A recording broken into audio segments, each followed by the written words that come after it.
दोस्तों, अगर आपको माइंडसेट समझना है जापान और इंडिया के लोगों का, तो बहुत सिंपल कंपैरिजन है। ये है एक इंडियन थाली और ये है एक जापानीज थाली। सबसे पहले इनकी प्लेट का साइज देखो। इंडिया में प्लेट हमेशा बड़ी होती है, हमारे यहाँ थाली कल्चर चलता है। उसमें सब्जी, दाल, चावल, रोटी, पापड़, दही, अचार और ऊपर से एक मिठाई भी कंपलसरी है।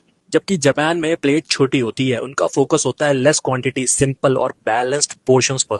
ईटिंग माइंडसेट की बात करें तो हमारे यहाँ ओवर ईटिंग को प्यार और रिस्पेक्ट समझा जाता है। जापान में माइंडसेट बिल्कुल उल्टा है। दे प्रैक्टिस हारा हाचीबू, मतलब सिर्फ तब तक खाओ जब तक 80% फुल ना हो जाओ। हमारे यहाँ पोर्शन कंट्रोल का कॉन्सेप्ट ही नहीं है। पेट और प्लेट दोनों जब तक फुल ना हो जाए ठूसते जाओ। ये छोले बहुत अच्छा लग रहा है यार, स्मेलिंग वेरी गुड। अबे पूरी के लिए जगह नहीं है, एडजस्ट कर लेना। जापान में हर चीज सही पोर्शन में होती है। Ball, plate, serving. क्वांटिटी नहीं, क्वालिटी और बैलेंस पे ध्यान देते हैं वहाँ। इंडिया में एक प्लेट में 8 से 10 चीजें होती हैं, सब कुछ एक साथ। Carbs, fried, sweets and oily food. Japan में सिंपल खाना होता है, थोड़ा राइस, थोड़ा सब्जी, थोड़ा सूप। सब कुछ लाइट एंड डाइजेस्टेबल।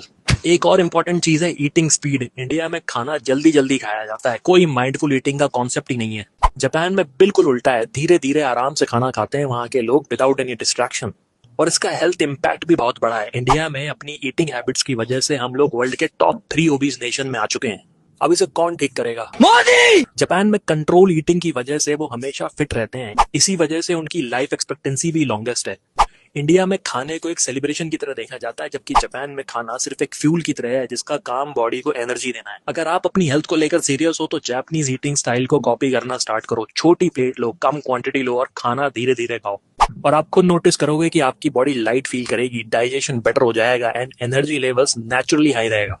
आपको वो after meal laziness, heaviness and fatigue feel होना बंद हो जाएगा। और धीरे धीरे ये हैबिट आपकी हेल्थ, फिटनेस और डेली परफॉर्मेंस सब पे पॉजिटिव इंपैक्ट दिखाएगी। शेयर करो और सबको अवेयर करो।